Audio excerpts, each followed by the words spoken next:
개체군 군집 생태계에 대한 설명. 개체군은 같은 지역에서 같은 종이 무리를 이루어 생활하는 집단을 우리가 개체군이라고 하고요. 같은 종이라고 해도 지리적으로 떨어져 있으면 우리는 다른 개체군이라고 해요. 그래서 개체군은 같은 종으로 이루어져 있다.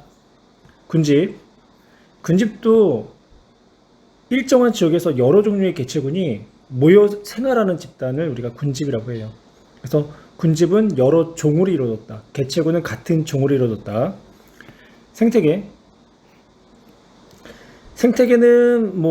각각 개체군이나 서로 다른 개체군이 환경 요인의 영향을 주고받으면서 살아가는 체계를 우리는 생태계다라고 표현을 하고요. 기억, 개체군을 이루는 개체들은 서로 다른 종이 아니라 같은 종이 되는 거죠. 니은 여러 지역의 같은 개체군이 생활하는 집단을 군집이라고 한다. 여러 지역이 아니라 일정한 지역, 같은 지역에서. 그래서 니은도 옳지 않은 문장이 되는 거고요. 디귿, 생태계는 군집을 이루는 생물이 다른 생물 및 환경 요인과 영향을 주고받으며 살아가는 체계이다. 예, 디귿 옳은 문장. 정답은 2번. 생태계에 대한 설명으로 옳지 않은 것은, 생태계는 생물적 요인과 비생물적 요인으로 구성되고요. 생물적 요인과 비생물적 요인은 작용과 반작용에 상호작용을 하게 되죠. 2번, 생산자는 빛 에너지를 이용하여 무기물로부터 유기물을 합성하는 생물이다. 우리가 이거를 독립영양 생물이다 라고 표현하고요. 3번, 소비자는 식물과 같은 생산자만을 먹이로 한다.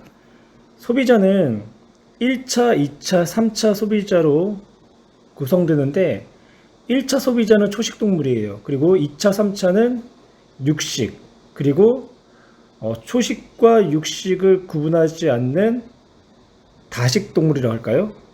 잡식이라고 표현하면 되겠죠. 잡식동물. 생태계에 대한 설명으로 옳지 않은 거. 생태계는 생물적 요인과 비생물적 요인으로 나눈다. 생물적 요인에는 생산자, 소비자, 분해자가 있고요. 비생물적 요인에는 빛이나 온도나 물이나 공기나 토양 등이 있고, 생물적 요인과 비생물적 요인은요, 서로가 작용과 반작용의 상호작용을 하고 있어요. 2번, 생산자는 빛 에너지를 이용하여 무기물로부터 유기물을 합성하는 생물이다. 이런 생물 우리가 독립영양생물이라고 표현하고요. 또 이 독립영양생물이 만든 유기물을 가지고 살아가는 소비자나 분해자들을 우리가 종속영양생물이다 라고 표현을 해요. 3번, 소비자는 식물과 같은 생산자만을 먹이로 한다. 소비자는 1차, 2차, 3차 소비자로 구분할 수 있는데요. 1차 소비자는 식물만 먹고 살아요. 근데 2차 소비자부터는 육식도 하게 된다는 거. 그래서 3번은 옳지 않은 내용이 되겠네요. 4번, 분해자는 생태계 내 물질 순환에 관여한다. 예, 분해자는 다른 생물의 배설물이나 사체 등을 분해하면서 비생물 환경으로 되돌아가게 하고요. 그래서 생태계 내의 물질 순환에 중요한 역할을 하고 있어요. 5번, 소비자와 분해자는 모두 종속 영양 생물이다. 예, 옳은 문장. 3번으로 갈게요. 다음은 생태계 구성 요소 중에 하나인데요. 생태계는 비생물적 요인과 생물적 요인으로 구분한다고 했죠. 빛, 물, 온도, 공기, 토양이 비생물적 요인에 속하는 거고요. 그래서 기억, 옳은 문장. 세균, 곰팡이도 같은 구성 요인에 속한다. 세균과 곰팡이는요, 생물적 요인에 포함이 되는 거예요. 디귿, 다른 생물의 배설물이나 사체에 포함된 유기물을 무기물로 분해하는 것은 분해자가 되는 거죠. 그래서 정답은 1번. 생태계를 구성하는 비생물적 요인과 생물적 요인의 관계. B가 생물적 요인에 해당하고요. A는 생산자가 되겠네요. 비생물적 요인과 생물적 요인에서의 상호작용, 가가 작용, 나는 반작용, 다는 상호작용이죠. 기억, 식물은 A에 해당한다. 예, 생산자에 해당하고요. B는 생물 군집이다. 생산자, 소비자, 분해자, 서로 다른 개체군이 모여서 생활하는 집단이기 때문에 생물 군집이다 라고 할 수 있죠. A와 비생물적 요인은 서로 다른 역할을 하므로 서로에게 영향을 주지 않는다. 작용과 반작용에 상호작용을 할 수 있는 거죠. 그래서 정답은 기억과 니은. 가나다의 예로 옳은 것만을 보기 위해서 있는 대로 고른 것은 가가 작용이었고요.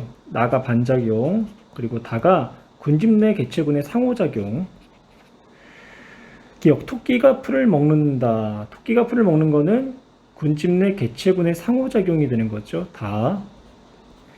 가을에 은행나무 잎이 노랗게 변한다. 가을에 은행나무 잎이 노랗게 변하는 것은요, 비생물적 요인인 온도에 의해서 생물의 은행나무가 영향을 받은 거죠. 그래서 작용에 해당하는 가. 지유류에 의해 바위의 토양화가 촉진된다. 지유류 생물, 그러니까 생물이 비생물적 요인 바위에게 영향을 준 거. 나 반작용. 늘 지렁이에 의해 토양의 통기성이 높아진다. 예, 역시 반작용에 대한 이야기가 되는 거죠. 미음 1조 시간이 식물에 꽃이 피는데 영향을 준다. 비생물적 요인 1조 시간이 생물에게 영향을 준 거 작용 가. 그러면 정답은 4번이 되겠네요. 어떤 생태계에 대한 설명으로 옳은 것을 고르는 문제. 이 생태계는 생물적 요인만 있다. 공기, 빛, 토양, 물 같은 비생물적 요인 또한 있죠. 식물 플랑크톤과 물고기 개체군 사이에 상호작용이 일어난다. 네, 군집 내 개체군의 상호작용 중 포식과 피식의 관계가 일어나죠. 디귿, 스스로 양분을 합성하는 생물에는 까치, 나비, 토끼, 개구리가 있다. 스스로 양분을 합성하는 생물을 우리가 독립영양생물이라고 하는데요. 독립영양생물은 식물이나 조류가 있죠. 근데 까치, 나비, 토끼, 개구리는 소비자가 되겠네요. 종속영양생물. 그래서 정답은 니은. 양엽과 음엽을 순서 없이 나타냈고요. 가가 이파리의 두께가 얇은 음엽, 그리고 나가 이파리의 두께가 두꺼운 양엽이 되겠죠. 음엽은 약한 빛에 적응한 결과고요. 그러니까 잎이 받는 빛이 양과 빛의 투과율을 높이기 위해서요, 울타리 조직이 발달하지 않았어요. 그래서 잎이 얇고 그리고 이파리가 넓다라는 거. 반면에 양엽은 강한 빛에 적응한 결과가 되는 거고요. 울타리 조직이 발달돼 있어가지고 잎이 매우 두껍다라는 거예요. 기억, 약한 빛에 적응한 잎은 음엽이 되는 거죠. 옳지 않은 문장이 되는 거고. 니은, 가는 나보다 약한 빛을 효율적으로 흡수한다. 예, 옳은 문장. 디귿, 다는 가보다 울타리 조직이 발달하여 잎이 두껍다. 예, 옳은 문장. 정답은 4번. 바다의 수심이 얕은 곳에서는 녹조류가 많이 분포하고 수심이 깊은 곳에서는 홍조류가 많이 분포하는 것은 무엇의 영향 때문인가? 녹조류는요, 녹색의 보색 관계인 적색광을 이용해서 주로 광합성을 하고요. 반면에 홍조류는요, 적색과 보색 관계에 놓여 있는 청색광을 이용해서 주로 광합성하는 데 사용을 하게 돼요. 빛의 파장에 따라서 꺾이는 정도가 달라지는데요. 공기 중에서 물로 들어갈 때 파장이 짧은 청색광이 파장이 긴 적색광보다 굴절되는 정도가 크기 때문에 더 물 깊이 들어갈 수가 있어요. 그래서 청색광을 이용해서 광합성하는 홍조류는 수심이 깊은 곳까지 분포할 수 있는 거고요. 반면에 적색광을 이용해서 광합성하며 살아가는 녹조류는 수심이 얕은 곳에서만 이제 분포할 수 있다라는 거. 그래서 빛의 파장 때문이다. 9번, 가는 북극여우, 나는 온대여우, 다는 사막여우. 북극여우는 추운 지역에 사는 여우란 얘기죠. 그리고 사막여우는 더운 지역에 사는 여우란 뜻이 되는 거고요. 북극여우의 모습을 보면 몸의 말단부가 작고요, 몸집이 큰 편이에요. 근데 사막여우는 몸의 말단부가 크고요, 몸집이 작아요. 그러니까 북극여우가 말단부가 작고 몸집이 큰 거는 몸의 부피에 대한 체표면적의 비율을 작게 해서 열 손실을 줄이게 한 방법이고요. 사막여우는 몸의 말단 부위가 크고 몸집이 작은 거는 몸의 부피에 대한 체표면적의 비율을 크게 해서 열을 잘 방출하기 위한 그런 이제 적응이다라고 생각을 하시면 돼요. 기억, 가는 나이에 비해 몸의 말단부와 몸집의 크기가 모두 작다. 말단부는 작지만 몸의 크기는 크지요. 그래서 기억은 옳지 않은 문장이 되는 거고요.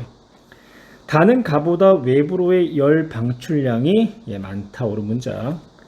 새 여우의 몸집과 모의 말단부의 크기가 다른 것은 온도에 적응한 결과이다. 디귿도 옳은 문장. 정답은 니은과 디귿. 생물의 적응에 영향을 준 환경 요인이 나머지와 다른 하나를 물어보고 있죠. 선인장의 잎은 가시로 변했다. 수분을 최소화하기 위한 과정이고요. 잎을 통해서 수분이 손실되는 걸 최소화하기 위한 과정. 즉 건조한 환경에 적응한 결과, 그러니까 물에 대한 적응이 되겠죠. 2번 뱀은 겨울이 오면 겨울잠을 잔다. 이거는 온도에 대한 적응. 은행나무는 가을이 되면 단풍이 들고 낙엽이 진다. 역시 온도에 대한 적응이 되는 거고. 가을보리는 추운 겨울을 지내야 결실을 맺을 수가 있다. 그러니까 우리가 추나 현상이라고 하죠. 그래서 가을보리는 싹이 튼 후 겨울을 지내야 봄에 개하고 결실을 맺을 수 있다는 거예요.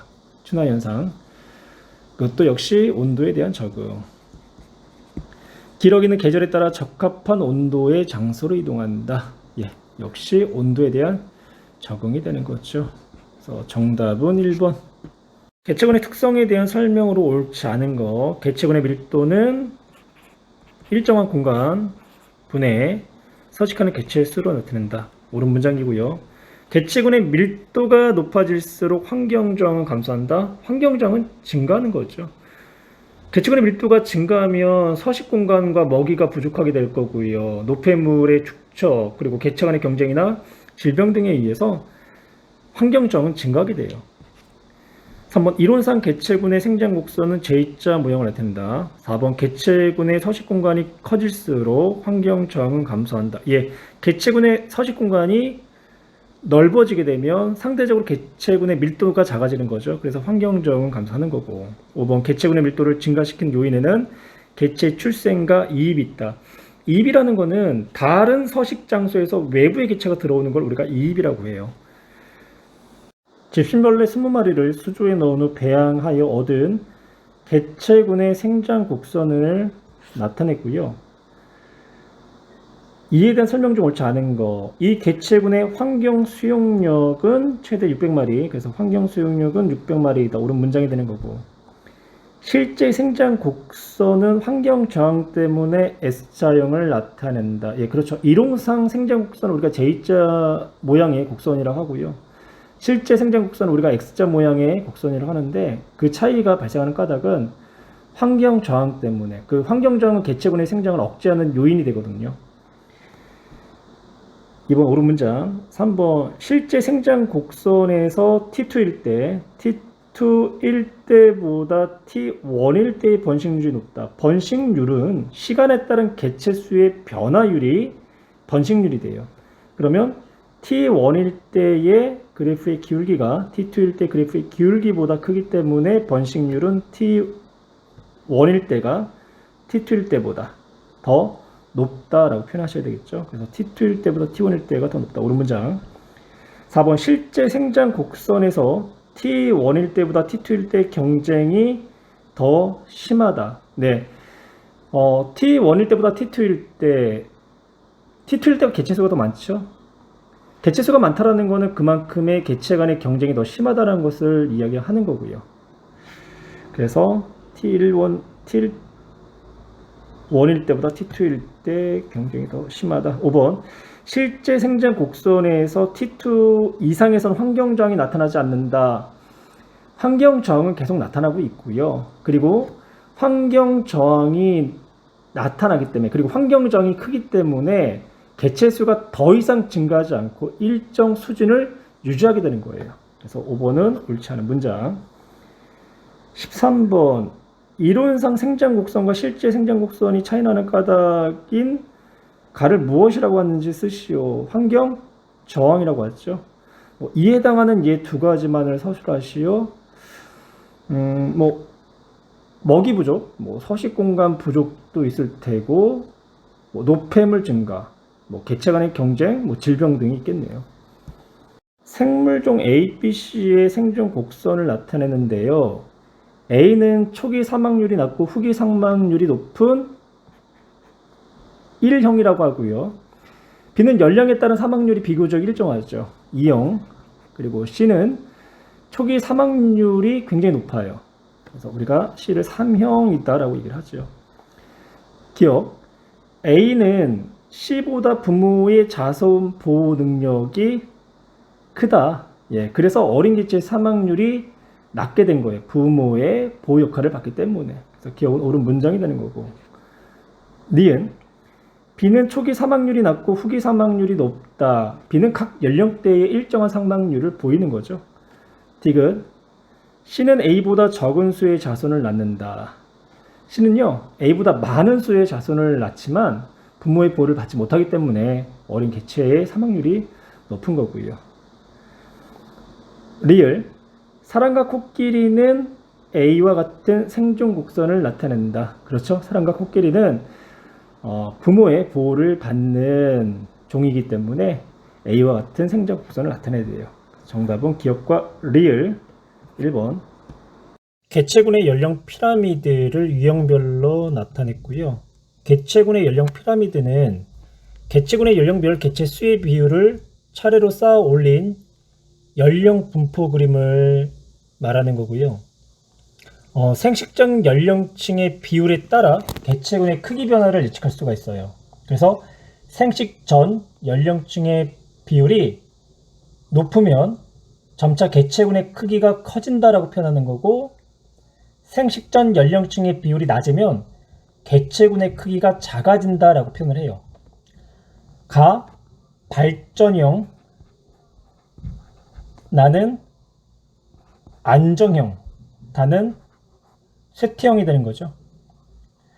보기에 기억은 옳지 않은 문장이고요. 니은 다는 생식적 연령층의 개체수가 적은 것으로 보아 개체군의 크기가 점점 작아질 것이다. 옳은 문장이 되는 거고, 그럼 반대로 가는 생식전 연령층의 개체수가 많은 것으로 보아 개체군의 크기가 점점 커질 것이다 라고 표현하면 되겠죠. 디귿. 생식 후 연령층의 비율에 따라 개체군의 크기 변화를 예측한 게 아니라 생식 전 연령층의 비율에 따라 개체군의 크기 변화를 예측한 거예요. 그래서 정답은 2번. 어떤 하천에서 계절에 따른 환경 요인의 변화와 돌말의 개체수 변동을 나타내는데요. 봄을 보시면 봄이 오기 전에 겨울에 영양염류의 양이 충분했죠. 충분한 상태에서 빛의 세기가 증가하고, 그리고 수온이 높아지면서 돌말의 개체수가 증가를 했어요. 그리고 영양염류의 양이 감소를 하면서 또한 돌말의 개체수가 크게 감소를 하고 있죠. 여름 볼까요? 여름에는 영양염류가 고갈이 됐어요. 그리고 빛의 세기가 계속 강해지고 있고요. 수온도 계속 높아지고 있죠. 그러면서 돌말의 개체수가 적어졌다. 가을은 축적된 영양염류에 의해서 돌말의 개체수가 약간 어떻게 됐어요? 약간 증가했죠? 증가하다가 감소했어요. 감소할 때는 빛의 세기가 약해졌고 수온도 어떻게 됐어요? 수온도 낮아졌죠. 그래서 빛의 세기와 수온이 감소하면서 돌말의 개체수도 감소를 했다라고 이제 해석을 할 수가 있겠네요. 이에 대한 설명 중 옳지 않은 거. 1번 이른 봄에는 빛의 세기와 수온이 증가하여 돌말의 개체수가 급격히 증가했다. 예, 이른 봄에는 빛의 세기도 증가하고 수온도 증가했죠. 그리고 돌말의 개체수는 급격히 증가를 했고요. 2번 늦은 봄에 돌말의 개체수가 급격히 감소한 것은 빛의 세기와 수온이 감소했기 때문이다. 늦은 봄에도요. 빛의 세기는 계속 어떻게 돼요? 계속 증가했고 수온도 계속 증가했죠.